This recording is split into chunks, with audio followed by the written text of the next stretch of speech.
내 자식은 다르겠지. 라는 그 믿음이 당신의 남은 인생 전부를 걸어야 하는 도박이 될 수도 있다는 생각 혹시 해보셨습니까? 평생 모은 재산을 자녀에게 넘겨준 뒤 차가운 변호사 사무실 문을 두드리는 부모님들의 숫자가 해마다 늘고 있습니다. 재산을 받자마자 연락을 끊고 부모 부양을 외면하는 자녀들. 잠시 후 명확한 약속을 문서로 남긴 덕분에 노후의 존엄을 지켜낸 한 어머니의 지혜로운 선택에 대해 이야기해 드릴 겁니다. 과연 그녀는 무엇을 다르게 준비했던 걸까요? 오늘 왜 섣부른 증여가 돌이킬 수 없는 후회를 낳는지, 그리고 어떻게 해야 내 노후와 자녀와의 관계를 모두 지킬 수 있는지 그 현실적인 해법을 파헤쳐 보겠습니다. 먼저 우리 주변에서 너무나도 흔하게 일어나고 있는 한 아버지의 이야기부터 시작하겠습니다. 성실하게 살아온 은퇴자 김영수 씨. 그에게는 아들의 간곡한 부탁을 외면할 힘이 없었습니다. 아버지, 어차피 주실 재산인데 지금 미리 주시면 안 될까요? 제가 매달 생활비 100만 원씩 꼭 드리고 평생 잘 모시겠습니다. 아들의 눈물 섞인 약속을 믿고 그는 자신의 유일한 재산이었던 아파트의 명의를 넘겨주었습니다. 처음 몇 달은 약속이 지켜지는 듯 했습니다. 하지만 이내 아들의 연락은 뜸해졌습니다. 이번 달은 사업이 어려워서, 갑자기 나갈 돈이 많아서 라는 핑계가 늘어가더니 이제는 아예 전화조차 잘 받지 않습니다. 엎친 데 덮친 격으로 김영수 씨의 건강이 악화되었습니다. 소득이 없으니 직장가입자에서 지역가입자로 전환된 건강보험료는 매달 꼬박꼬박 고지서로 날아오고 병원에 한 번 다녀올 때마다 드는 비용은 점점 더 부담스러워졌습니다. 결국 지푸라기라도 잡는 심정으로 변호사를 찾아갔지만 돌아온 답변은 절망적이었습니다. 선생님, 이미 등기 전까지 모두 완료된 단순 증여는 자녀가 불효를 했다는 감정적인 이유만으로는 되돌려 받기가 법적으로 거의 불가능합니다. 법은 한 번 떠나간 재산에 대한 아버지의 눈물을 외면했습니다. 여러분이라면 이 상황에서 어떤 선택을 하셨을 것 같나요? 하지만 모든 이야기가 이렇게 절망으로 끝나지는 않습니다. 여기 비슷한 고민 앞에서 현명한 선택을 한 박정자 씨의 이야기가 있습니다. 자녀에게 집을 증여해주고 싶었던 박정자 씨 역시 마음 한편에 불안감이 있었습니다. 그녀는 주변의 안타까운 사례들을 그냥 흘려듣지 않고 무작정 증여부터 하는 대신 법률 전문가를 먼저 찾아갔습니다. 변호사는 김영수 씨가 겪었던 단순 증여의 위험성을 똑같이 경고하며 부담부 증여라는 법적 안전장치를 제안했습니다. 박정자 씨는 변호사의 조언에 따라 계약서를 작성했습니다. 그 안에는 아주 구체적인 조건들이 명시되었습니다. 어머니가 살아계신 동안 충분한 부양 의무를 다하며 매월 80만 원의 생활비를 지급한다. 만약 정당한 사유 없이 이를 2회 이상 이행하지 않을 시 본 증여 계약은 무효로 하고 재산을 즉시 어머니에게 반환한다. 이 계약서는 자녀에 대한 불신이 아니었습니다. 오히려 서로의 책임과 의무를 명확히 함으로써 더 건강한 관계를 유지하기 위한 가족 간의 명확한 약속이었습니다.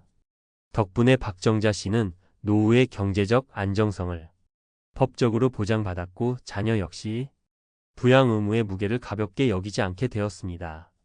두 사람의 운명을 가른 것은 무엇이었을까요? 바로 법적 효력을 갖는 서류 한 장의 유무였습니다. 많은 분들이 설마 내 자식이 부모를 배신하겠어?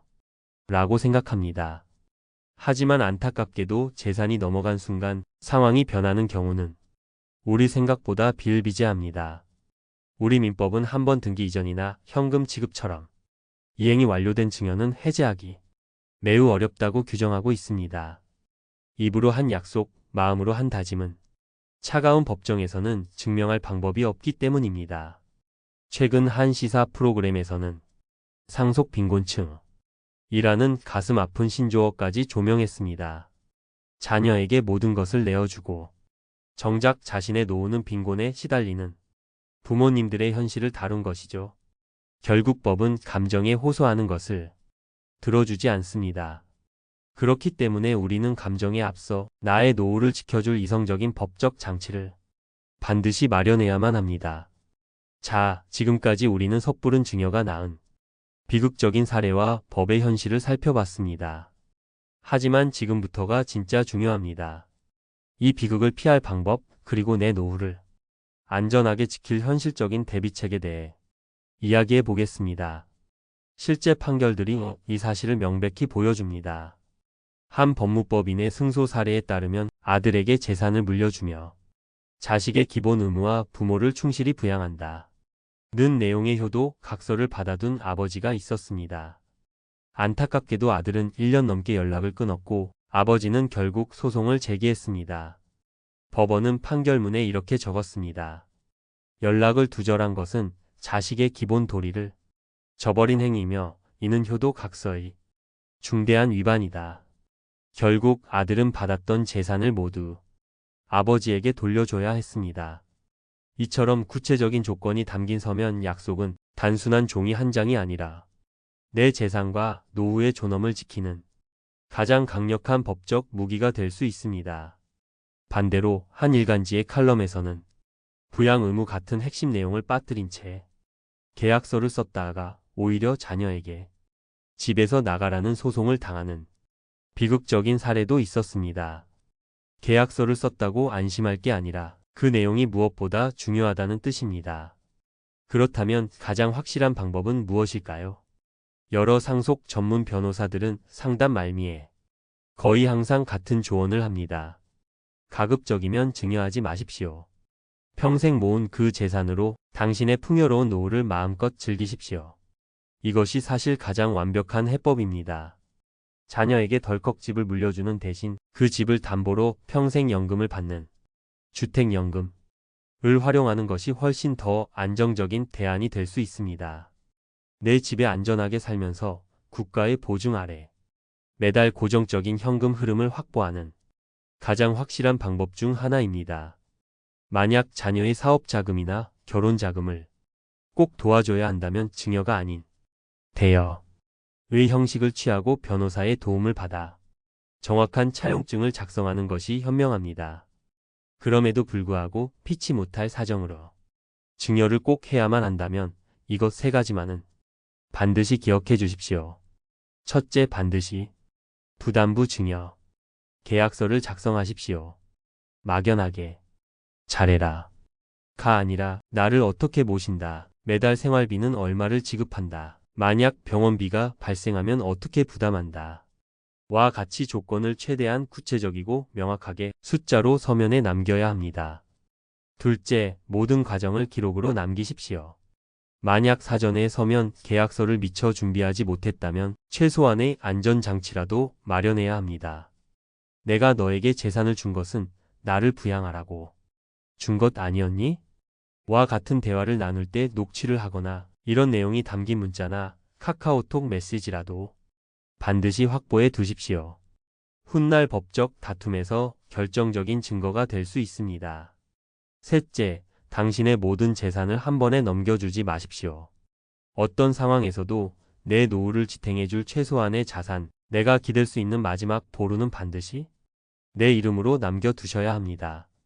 스스로 상속 빈곤층 이 되는 길을 선택해서는 안 됩니다. 자녀에게 재산을 미리 물려주는 것이 부모의 마지막 사랑 표현이라 생각할 수 있습니다. 하지만 어쩌면 진정한 사랑은 자녀에게 경제적으로 기대어 부담을 주는 것이 아니라 내 삶을 마지막까지 당당하고 주체적으로 책임지는 모습을 보여주는 것일지도 모릅니다. 우리가 평생 땀 흘려 이룬 소중한 자산은 다른 누구도 아닌 바로 우리 자신의 행복하고 존엄한 노후를 위해 쓰일 첫 번째 권리가 있습니다.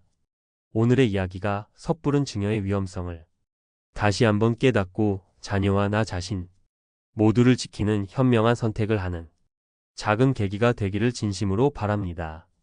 오늘 내용이 도움이 되셨다면 구독과 좋아요 버튼 한 번씩 부탁드립니다. 그리고 비슷한 고민을 하고 계시거나 다른 지혜로운 경험이 있다면 댓글로 여러분의 소중한 생각을 나눠주시기 바랍니다. 여러분의 이야기가 다른 분들에게 큰 힘과 용기가 될 수 있습니다.